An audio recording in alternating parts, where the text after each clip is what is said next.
Insta காதல். இது ஒரு காதல் கதை. இரவினில் ஆட்டம் பகலில் தூக்கன்ற மாதிரி யாருக்கு பொருத்தமாக இருக்கோ இல்லையோ, உன் பையனுக்கு பொருத்தமாக இருக்குடி. போய் அந்த நாயை எழுப்பி தொலை. மணி 10 ஆகுது. தருதலை படிச்சுட்டு வேலைக்கு போகும்னு பார்த்தா அந்த புறம்போக்கு நாய் மணி கூட சுற்றிக்கிட்டு திரியறான். இங்கே பாருடி, அவனோட போக்கு வர வர ரொம்ப மோசமாக போகுது. அவனை பற்றி அசிங்கமான விஷயமெல்லாம் என் காதுக்கு வருது. அப்படி எந்த சிரிக்கி என் பையனை பற்றி தப்பாக சொன்னான்? எவனு மட்டும் சொல்லுங்க, அவளை என்ன செய்தின்னு கேட்டு வைக்கிறேன். அடி போடி பைத்தியகாரி, நீ கொடுக்குற செல்லம் அவனை இந்த நிலைமைக்கு கொண்டு வந்திருக்கு. அவன் தருதலையாக போனதுக்கு நீ கொடுத்த செல்லம் மட்டும்தாண்டி காரணம். இங்கே பாரு, நான் ஒரு விஷயம் கேள்விப்பட்டேன். அது உண்மையாக மட்டும் இருந்தா உன் பையனை நானே கொண்டு போட்டுருவோம் பார்த்துக்க. எனக்கு ஒரு முக்கியமான வேலை இருக்குது, அதை முடிச்சுட்டு தான் நான் வீட்டுக்கு வருவேன் என்று அவள் பதிலை கூட எதிர்பார்க்காமல் கிளம்பி போனான். இவர் என்ன என்னைக்கு இல்லாமல் இன்னைக்கு மட்டும் இப்படி செருமிக்கிட்டு போகிறாரு என்று மனதிற்குள் நினைத்து கொண்டே தன் பையனை எழுப்ப போனாள். டேய், எழுந்துடுறா. என்னம்மா உன் பிரச்சனை? போம்மா அங்கிட்டு. நிம்மதியாக கனவு கூட காண விட மாட்ற என்றான் சலிப்புடன். இருக்குண்டா இருக்கும். உனக்காக உங்கள் அப்பங்கிட்ட நான் வரிஞ்சு கட்டிக்கிட்டு பேசினல்ல, நீ இப்படி தாண்டா பேசுவ என்று முணுமுணுத்து கொண்டே தன் வேலையை செய்ய ஆரம்பித்தாள்.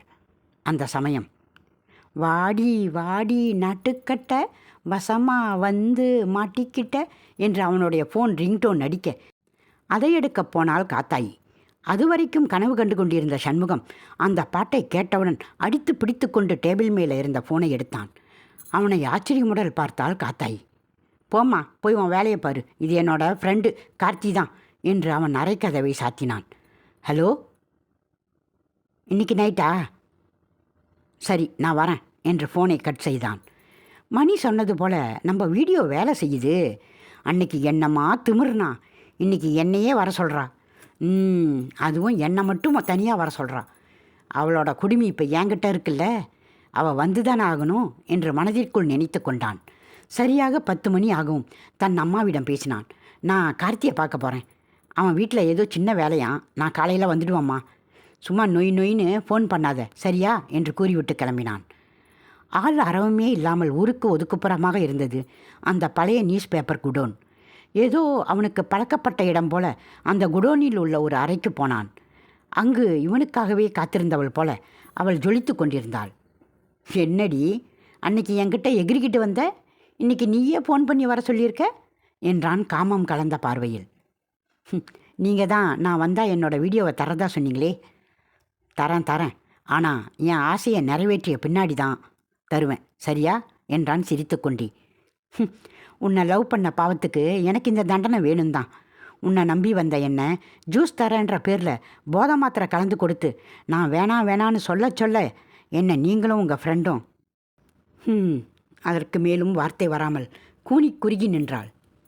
இங்கே பாருடி, இன்ஸ்டா காதல் இன்ஸ்டன்ட் காஃபி மாதிரி. அதை டேஸ்ட் பண்ணிக்கிட்டு போய்கிட்டே இருக்கணும். இப்போ நான் பேசிகிட்டு இருக்கேன்ல, எனக்கு டைம் இல்லை. எங்கே நான் கேட்ட ஃபுல் வாங்கிட்டு வந்திருக்கியா என்றான். கோபமும் குமரலும் மனதிற்குள் சண்டை போட்டு கொண்டிருந்தாலும் முகத்தில் சொரத்தே இல்லாமல் அதை எடுத்து அவனிடம் கொடுத்தாள். இன்னைக்கு உன்னை ஒரு வழி பண்ண போறண்டி என்று கூறிக்கொண்டே அதை குடிக்க ஆரம்பித்தான். அடுத்த நாள் விடியற்காலை 6 மணிக்கே சூரியன் பல்லை காட்ட அது சரியாக இவன் முகத்தில் அடித்தது. முக்கா போதை தெளிந்த நிலையில் கண்ணை மெதுவாக திறந்தான். இது என்னடா, நம்ம தெருமுக்கு மாதிரி இருக்கு என்று சுற்றியும் பார்க்க அங்கு இருக்கும் நாய்கள் எல்லாம் இவனை பார்த்து குறைத்து கொண்டிருந்தது. நான் எப்படி இங்கே வந்தேன் என்று குழம்பிக்கொண்டே அந்த நாய்களை விரட்டி அடித்து தன் வீட்டை நோக்கி நடக்க ஆரம்பித்தான். ஏனோ அந்த வீதியில் வரும் மக்கள் எல்லாம் இவனை சுட்டி எரிப்பது போல பார்த்தார்கள். பெண்களோ இவனை அருவருக்க பார்த்து கொண்டு வீட்டுக் கதவை மூடினார்கள். அந்த சமயம் கோலம் போட வெளியே வந்த காத்தாயி எதர்ச்சியாக ரோட்டை பார்க்க அப்படியே அதிர்ந்து போனாள். ஐயோ கடவுளே என்று கத்திக்கொண்டே தன் பையனை தன் முந்தானையால் மூடிக்கொண்டாள். அவள் போடும் சத்தத்தை கேட்டு அங்கிருக்கும் எல்லோரும் கூட வேடிக்கை பார்க்க அப்பொழுதுதான் தன்னை பார்த்தான் சண்முகம். அந்த சமயம் மணியும் ஒரு துணியை எடுத்து வந்து அவன் மீது போர்த்திக்கு விட்டு அவனை வீட்டுக்கு கூட்டிட்டு போனார்கள். ஐயோ கடவுளே, நான் என்ன பாவம் பண்ணேன்? இந்த தருதலை எனக்கு பையனாக வந்து பிறந்திருக்கானே. உங்கள் அப்பா மட்டும் இந்த நிலைமையில் உன்னை பார்த்தா உயிரையே விட்டுருவாருடா. பரதேசி நாய், என் தாலி அறுக்க வந்து பிறந்திருக்கான் என்று கூறும் அவள் கண்ணீரை துடைக்க யாருமே இல்லை. இதை கேட்டுக்கொண்டிருந்த சண்முகம் கோபத்தில் தன் ரூமுக்கு போக அவன் பின்னாலே போனான் மணி. டேய் சண்முகம், என்னடா பண்ணிட்டு வந்திருக்க? முதல்ல போய் மூஞ்ச கழுவுடா என்றான் ஆத்திரத்துடன். எதுவும் புரியாமல் கண்ணாடி முன் தன் முகத்தை பார்த்தான். அவன் கண்ணை அவனால் நம்பவே முடியவில்லை. முதலில் அவனை பார்க்க அவனுக்கே அருவருப்பாக இருந்தது. ஏனோ பெண் பிள்ளை போல கண்களிலிருந்து தாரை தாரையாக கண்ணீர் வந்தது. தான் ஒரு ஆம்பளை என்கிற கர்வம் அடியோடு அழிந்து போனது. டே மணி, பாருடா, என்னை நல்லா பாரு. உடலில் ஒட்டு துணி இல்லாமல் என்னை பொம்பளை வேஷம் போட்டு என் மானத்தை வாங்கிட்டாடா அந்த சிரிக்கி. என் மானமே போச்சுடா. இப்போ நான் எப்படிடா வெளியே தலை காட்டுவேன்? என் உடம்பெல்லாம் கூசுதுடா. வெளியே என்னை ஒவ்வொருத்தனும் பார்த்த பார்வை இருக்கே. ஐயோ, இந்த ஏரியாவில் நான் என் பின்னாடி சுற்றின பொண்ணுங்களாம் அவனா நீ அப்படிங்கிற மாதிரி பார்த்தாங்கடா என்று தன் நண்பன் மணியை கட்டிப்பிடித்து அழுதான். டே சண்முகம், அந்த பொட்டச்சியை நான் சும்மா விட மாட்டேன்டா. அவளை இதே மாதிரி மானத்தை வாங்காமல் விட மாட்டேன்டா.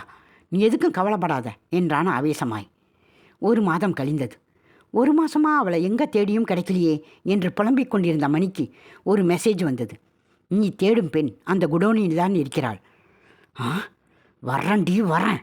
என் நண்பனை பைத்தியமாக்கிய உன்னை இன்னைக்கு சும்மா விட போகிறதில்ல என்று மனதிற்குள் நினைத்து கொண்டு வேகமாக வண்டியை ஓட்டினான். மழையை வரவேற்க இடியும் மின்னலும் சண்டை போட்டு கொண்டிருந்தது. அந்த மழையையும் தன் வருகைக்காக 1-2 பதிவு செய்து கொண்டிருந்தது. இதை எதையும் பொருட்படுத்தாமல் வேகமாக உள்ளே சென்றான். எல்லா இடத்தையும் அலசி பார்த்தான். ஆனால் எங்கேயும் அவள் இல்லை. நம்ம வரப்போகிறது தெரிஞ்சு அவள் எஸ்கேப் ஆகிட்டாளோ என்று நினைத்து கொண்டே குடோனை விட்டு வெளியே வர முயன்றான். ஏனோ இவன் வருகையை விரும்பாத மழை பேய் மழையாக பொழிந்தது. மழை நிற்கட்டும், எதுக்கும் அப்புறம் போகலாம் என்று நினைத்த நொடி சூறைக்காற்று சுழற்றி சுழற்றி அடித்தது. அங்குள்ள பேப்பர் எல்லாம் காற்றின் வேகத்தை தாங்க முடியாமல் பறக்க ஆரம்பித்தது. அதில் ஒரு பேப்பர் சரியாக இவன் முகத்தில் பலார் என்று மோதியது. அந்த நியூஸ் பேப்பரை பார்த்தவனுக்கு உச்சியில் நங்கென்று ஆணி அடித்தாற் போல இருந்தது. அதில் இருந்தது, திவ்யா என்கிற பெண் இன்று காலை 7 மணி அளவில் ரயிலில் முன்பு பாய்ந்து தற்கொலை செய்து கொண்டார். அதில் இருந்த தேதி சண்முகத்தை காண வந்த அதே நாள். அந்த சில்லென்ற மலையிலும் அவனுக்கு வேர்வை மலை போல வந்து கொண்டிருந்தது. அந்த சமயம் அண்ணா என்று குரல் கேட்க அப்படியே உறைந்து நின்றான். இது அவளின் குரல். அவனுக்கு என்ன ஆகியிருக்கும் என்று நீங்கள் நினைக்கிறீங்க? அந்த திவ்யாவா நீங்கள் இருந்திருந்தா அவனுக்கு என்ன தண்டனை கொடுத்துருப்பீங்க?